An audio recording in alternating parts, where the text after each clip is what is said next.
میری لڑکی کی اولاد نہیں ہے، اللہ اس کو صاحب اولاد کرے۔ سورۃ یوسف پڑھ کے دعا کیا کرو۔ میرے شوہر کو دل کی تکلیف ہے، اللہ شفا عطا فرمائے۔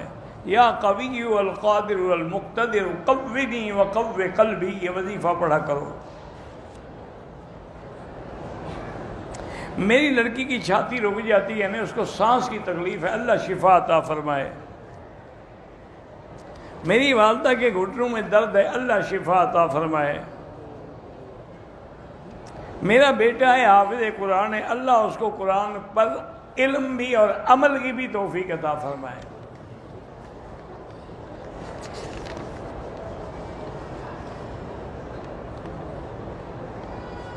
فجر کی اذان کے بعد وضو اور مسجد کے نفل نہیں، بس 2 رکعت سنت پڑھو، بس وہی سب کے لیے ہو جائے گی۔ الصلاۃ والسلام علیکہ صرف سامنے کھڑے ہو کے پڑھ سکتے ہیں، دور سے نہیں۔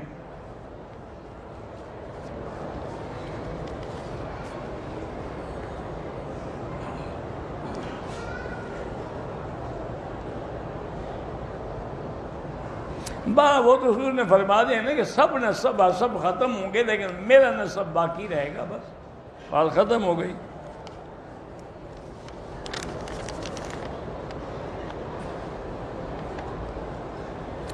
میں تھوڑی دیر کے لیے سو گیا، خواب آئی، خواب کا مجھے پتہ نہیں لگتا، کسی اور سے پوچھ لینا۔ میں جلدی گھر آیا، فروٹ پڑا تھا، اس سے روزہ رکھا، لیٹ گیا۔ ایک اور الارم بجا، پتہ نہیں کیا، سائڈ پہ لے جانے کا تھا۔ یہ اب اتنی لمبی چوڑی قصے کہانیاں مجھ سے نہیں پڑھی جاتی، سوال لکھو۔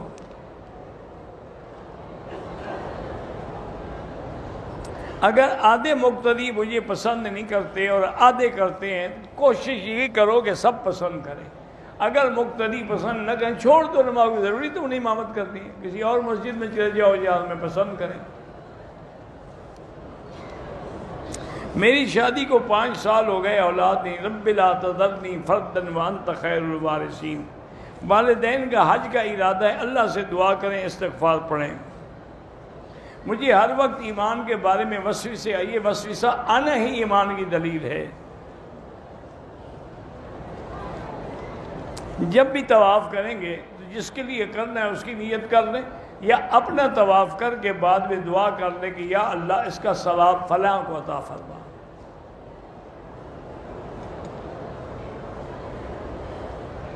میرے والد صاحب بھائی کو کہہ رہے ہیں عمرے پر جائے، وہ نہیں آ رہا، اس کی مقدر، اس کی قسمت۔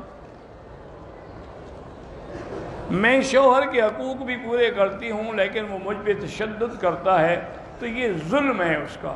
عورتوں پہ اللہ کے نبی نے حکم دیا ہے کہ ان سے بھلائی کرو، نہ کہ سختی کرو۔ وہ توبہ کرے ورنہ بیوی کے حق میں پکڑا جائے گا۔ اہل حدیث ان کا کہنا یہی ہے کہ وہ بظاہر حدیث پہ عمل کرتے ہیں۔ ہم تمام مسلمانوں کے لیے جب دعا کرتے ہیں للمسلمین والمسلمات، تو سب آ جاتے ہیں۔ گردن کا مسئلہ صرف مسئلہ کے حنفی میں ہے، باقی ائمہ کے نزدیک نہیں ہے۔ حیض کی حالت میں اگر کوئی عورت مسجد عائشہ جائے لیکن عمرہ نہ کرے، ٹھیک ہے، واپس آ جائے۔ حیض کی حالت میں حرم کے اندر نہیں آ سکتی ہے۔ میں نے عشاء کے 4 فرض پڑھے ہیں، لیکن وتر نہیں پڑھے، بعد میں وتر پڑھے یا قضا کریں، چونکہ وتر واجب ہے۔ احرام کی حالت میں عورت کے چہرے پر نقاب نہ باندھے، آگے کپڑا لٹکا لے بس۔ حتیم میں عورتوں اور مردوں کا رش ہوتا ہے، تو تجویز لکھ کر آپ حکومت کو بھیج دیں جو آپ کی عقل میں ہو۔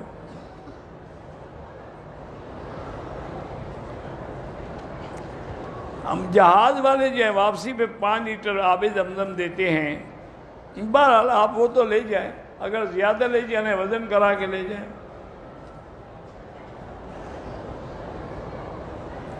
بہرحال طواف کے ہر چکر میں مختلف دعائیں پڑھتے ہیں، وہ جائز ہے، لیکن افضل یہی ہے کہ تسبیح پڑھے، سبحان اللہ والحمدللہ لا الہ الا اللہ اللہ اکبر۔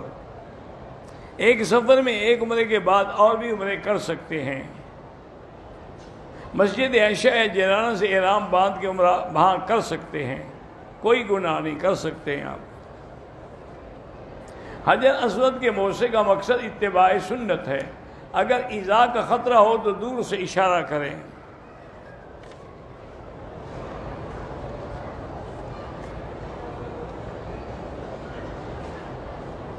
آپ کا بیان جو ہے ہم گھر میں سن سکتے ہیں انشاءاللہ، اللہ کا قرآن ہی ہے نا۔ علماء کرام گئے، ان کے بھی بیان سن سکتے ہیں گھر میں، ہاں سن سکتے ہیں۔ مکہ مکرمہ آتے ہیں گاڑی مدینہ منورہ سے، لیکن ڈرائیور طائف سے ڈرائیور باندھے نہ باندھے، تم احرام باندھ کے آیا کرو، وہ تو ڈرائیور ہے، اس کے لیے اجازت ہے۔ زندہ لوگوں کے لیے بھی عمرہ اپنے لیے کرو، اس کے لیے دعا کرو۔ نقاب ہونے کے ساتھ نماز تو ہو جاتی ہے، لیکن نماز میں بھی نقاب کی ضرورت نہیں ہوتی۔ ہاتھ میں جو سرخ رنگ کا دھاگا پہنتے ہیں یہ ہندوؤں کی علامت ہے۔ میرے مارچ میں امتحان ہے، اللہ کامیاب کرے، سورۃ علم نشرہ 7 دفعہ پڑھ کے کتاب پڑھا کرو۔ غلاف کعبے کے غلاف کو چومنا ناجائز ہے۔ میں اپنے چچا داد بھائی کے لیے طواف کر سکتی ہوں، وہاں کر سکتی ہیں۔ عورت اور مرد کے سجدے میں فرق ہے، عورت سینہ زمین سے بدن لگا کے سجدہ کرے۔ قرآن اور موت جو ہے اسی سے، اور درود شریف استغفار سے دل کا زنگ دور ہو جاتا ہے۔ فرض نماز کے دونوں سے ہم بالکل دونوں سجدے کے بغیر نماز ہوتی ہی نہیں۔ وہ کینسر کے علاج کے لیے میں نے بتایا ہوا ہے، وہ کوئی کلپ دیکھ لیں۔ ایک لڑکی کی عمر 45 سال ہو گئی ہے، بھائی شادی نہیں کرا رہے، وہ مجرم ہیں۔ وہ لڑکی اگر بھائی نہیں مانتے خود بھی کر سکتی ہے شادی۔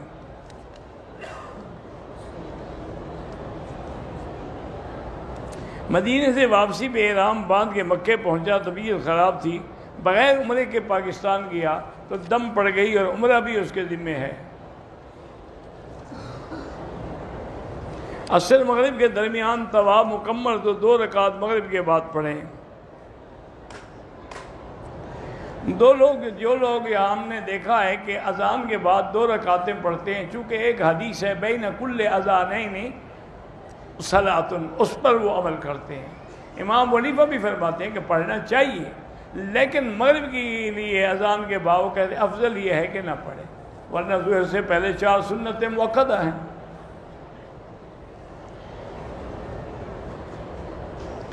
پہلی مرتبہ جب دوبارہ احرام باندھیں، دھونے کی کوئی ضرورت نہیں۔ طواف کے 2 رکعت جو ہے ضروری نہیں کہ عین مقام ابراہیم کے پیچھے اور بہت پیچھے چلے جائیں، یا کسی جگہ پڑھ لیں۔